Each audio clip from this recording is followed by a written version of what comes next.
안녕하세요, 엄자입니다. 자, 오늘 영상은 방금 인트로 영상에서 보신 것처럼 문어채비입니다. 제가 저번 영상에서 말씀드린 대로 제 채널을 구독하신 걸 후회하지 않게 해드리겠다고 말씀드렸죠. 그래서 약속을 지키기 위해서 아주 신박한 채비를 보여드릴까 합니다. 우리가 문어 낚시를 가서 보면 일종의 공식이라는 게 있죠. 금비, 은비, 색동 혹은 고추장, 뭐 이런 나름 꾼들이라면 기본적으로 가지고 다니는 애기들이 있습니다. 이런 기본적인 애기들 말고 생미끼에는 어떨까? 문어 낚시에 돼지비계를 많이 쓰는 거는 다들 아시죠? 근데 그 돼지비계가 호불호가 갈립니다. 어떤 분은 돼지비계가 정말 효과적이다라고 하는 분과 그저 그렇다는 분. 우리가 문어가 아닌데 그걸 어떻게 알 수 있겠습니까? 이런 생미끼를 문어 낚시하는데 사용을 하다 보니 그래도 명색이 생미끼닷컴 사장인 제가 가만히 있을 수 있겠습니까? 그래서 작년에 또 골 때리는 실험을 해봤습니다. 그 실험이 뭐였냐면 닭간이었습니다. 우리 민물 낚시터 다니시는 분들은 아실 텐데 유일하게 유터에서 사용을 금지시킨 미끼가 닭간입니다. 닭간을 못 쓰게 하는 이유가 뭘까요? 그건 물고기들이 환장을 하고 달려들기 때문이겠죠. 그러니까 유터에서는 이걸 사용하지 못하게 해야 하는 겁니다. 물속에 사는 생물들이 닭간에 환장을 한다? 물론 뭐 민물이긴 합니다만 바닷물에 사는 생물들은 어떨까? 이게 굉장히 궁금했습니다. 그래서 닭간을 아주 싱싱한 놈으로 인터넷에서 구매를 해서 문어 낚시를 갔었죠. 네, 이게 말입니다. 한 번으로는 확실히 이렇다 저렇다 데이터를 내기가 참 어렵습니다. 활성도도 떨어지는 날이었고 그러다 보니까 데이터가 부족해서 뭐 비교군이 정확하진 않았죠. 그런데 문제는 그날 폴링바이트를 연달아서 2번을 받았다는 건데 저는 문어 낚시 폴링바이트를 그것도 연속으로 2번을 받아본 역사가 없습니다. 그날이 처음이었죠. 근데 마리수는 그닥이었단 말이죠.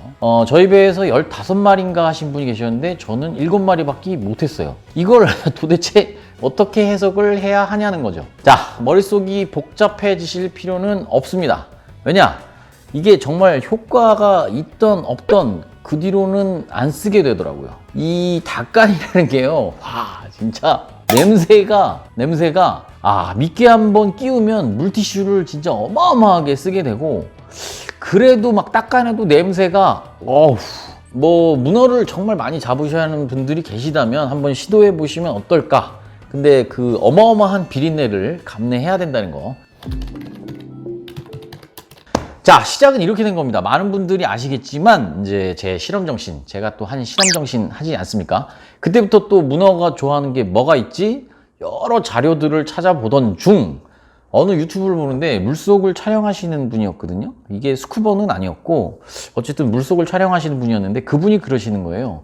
문어굴 앞에는 갑각류들의 껍데기가 쌓여있는 걸 종종 본다고요.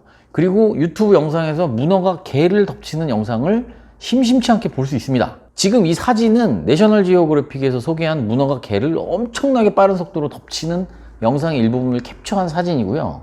또 이 영상은 문어가 조개 껍데기 속에 숨어서 은신을 하고 있다가 지나가는 개를 사냥하는 영상입니다. 그리고 또 이 영상은 해루질로 문어를 잡는 영상인데 해루질 장비 끝에 보시면 개가 달려 있어요. 당연히 가짜 개고요. 그 개를 진짜 개로 착각을 하고 문어가 덮치는, 그래서 문어를 잡아내는 영상입니다. 이런 여러 가지 영상들을 통해서도 확인할 수 있듯이 문어들이 좋아하는 먹이 중 하나인 개, 이 살아있는 개를 문어 미끼로 사용하면 어떨까를 고민하게 되는 거죠. 뭐 고민할 게 있습니까? 그냥 써보면 되죠. 문제는 어떤 채비에 어떤 개를 어떻게 달아서 쓸 거냐인데 일단 인터넷으로 개 판매 검색을 합니다. 우리가 갯벌에서 잡는 개가 7개라는 걸 그때 알게 되었어요. 다시 7개 판매 검색을 합니다.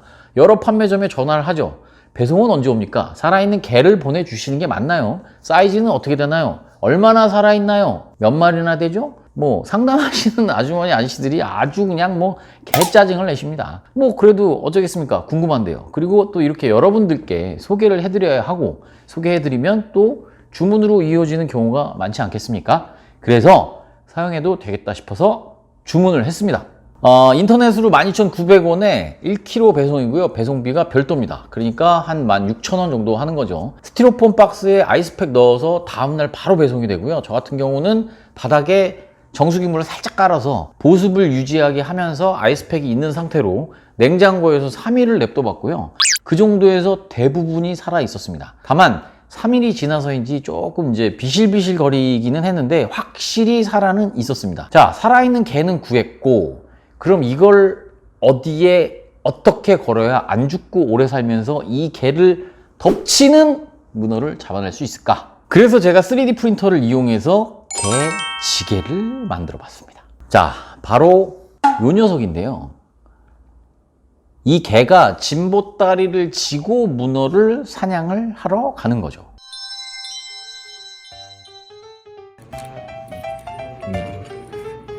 이야, 대박.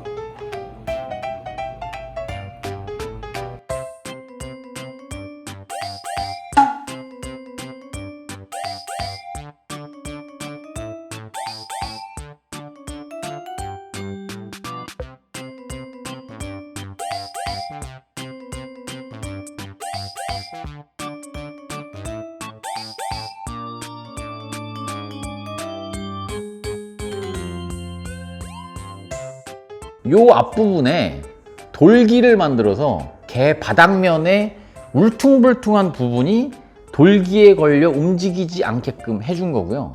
진보다리 이 지게는 고무줄을 이용해서 탁 개를 고정을 해주면 되는 거고요. 자, 이 위쪽에는 후가이를 겹쳐서 더블링, 오링이라고도 하죠. 이런 걸 껴줘도 되고 루어 스냅 아니면 핀도레 같은 걸 하나 끼워줘도 되는 거죠.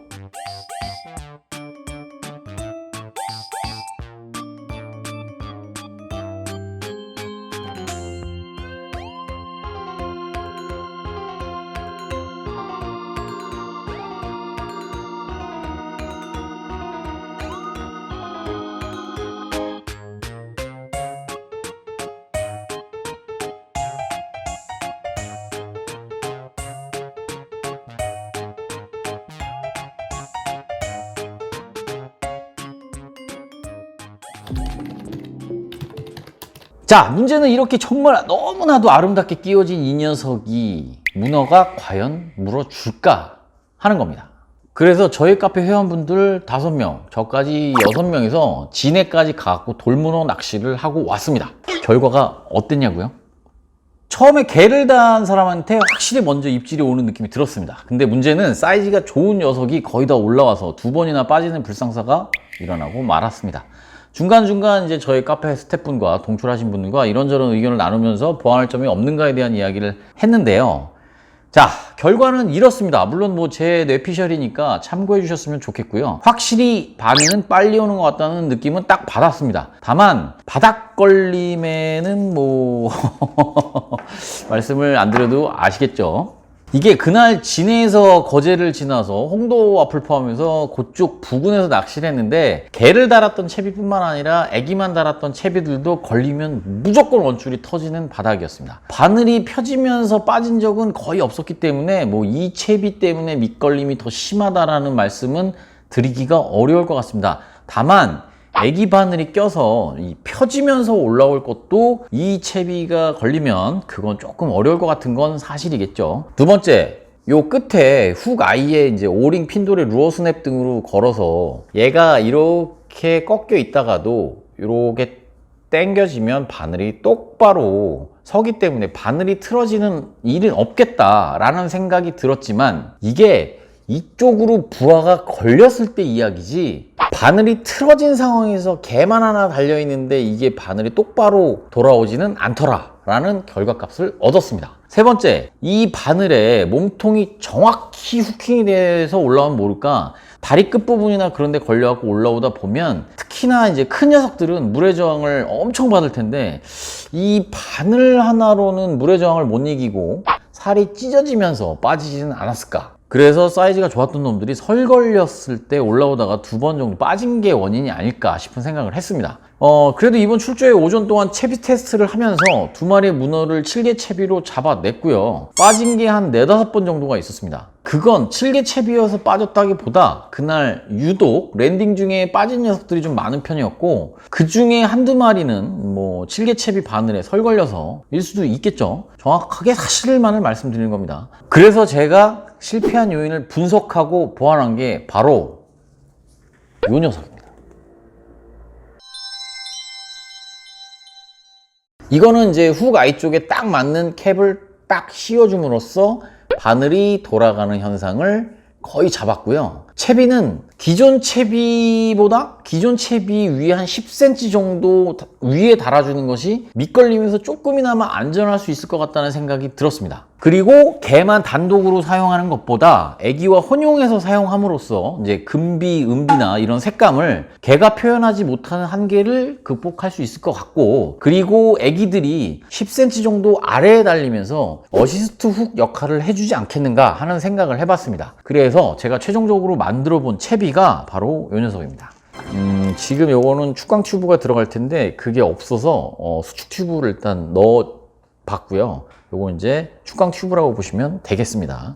기존 기성 문어 채비 바로 위쪽에 도래를 하나, 한 10cm 정도 위에 도래를 하나 끼워주고 여기에다가 실개를 달고, 아래쪽에는 기존처럼 애기를 2개 혹은 3개를 달게 되면 살아있는 개의 움직임으로 개를 유혹을 하고, 문어가 덮쳐서 무게감을 느끼고 챔질을 해서 랜딩을 하다 보면 혹시라도 빠질 수 있는 상황에서 이 애기 바늘들이 어시스트 훅 역할을 하게 되지 않을까 싶습니다. 뭐 반짝이 스커트를 사용하실 분들은 기존에 사용하듯이 사용하시는 건 뭐 본인들이 알아서 하시면 되겠고요. 분명히 이 구매 관련 댓글이 엄청 달릴 거로 예상이 되기 때문에 영상 설명란에 구매 링크를 걸어 놓을 테니까 관심이 있으신 분들은 링크 타고 가셔서 구매를 하시면 좋을 듯 합니다. 이번에 낚시를 다녀온 게 시즌 초에 활성도가 좋지 않다 보니까 많은 마리수가 나오질 않았고, 그러다 보니 정확한 통계를 낼 수는 없었지만 실제 필드에서 문제점을 발견할 수 있는 좋은 기회였다고 생각을 합니다. 5월 16일부터 돌문어 금어기가 시작되죠. 6월 말까지, 그러니까 45일간 돌문어 금어기가 시작이 됩니다. 없던 금어기가 생기는 이유는 무분별한 포획 때문이 아닐까 합니다. 작년에 총알 문어라는 게 뭐 시중에서 팔린다라고 해서 알아봤더니 그게 문어 새끼였죠. 이런 무분별한 포획 때문에 금어기가 생기는 건 결국은 다 낚시인에게도 책임이 있다고 생각을 합니다. 아무리 꽝을 쳤어도 작은 문어들은 놓아주는 그런 멋진 낚시인이 되어보시는 건 어떨까요? 아무리 옷을 쫙 빼입고 비싸고 고급진 장비를 가지고 낚시를 해도 작은 고기 하나하나 다 챙겨가면 그것만큼 또 모양 빠지는 게 없습니다. 비닐봉지에 낡은 장비를 갖고 다녀도 딱 자기 먹을 것만 챙겨가고 어린 고기는 놔주는 모습이 진정 멋진 낚시의 모습이 아닐까 싶습니다. 자, 오늘 영상은 여기까지고요. 오늘 영상 어떻게 좀 참신하셨죠? 이거보다 더 재밌는 영상이 또 준비되어 있으니까 아직도 구독 안 하셨으면 지금이라도 구독 눌러주시고요. 알림 설정까지 해주시면 최신 영상 바로바로 보실 수가 있으니까 낚시하시는데 조금이라도 좀 도움이 되지 않을까 싶습니다. 자, 지금까지 저는 어부자였고요. 언제나 여러분의 조과를 응원합니다. 감사합니다. 사실은 이게 2번째 촬영이라고 한 얘기 또 하고 한 얘기 또 하려고 그랬어. 에이, 카메라를 버릴 수도 누가 하면 어디 갔어?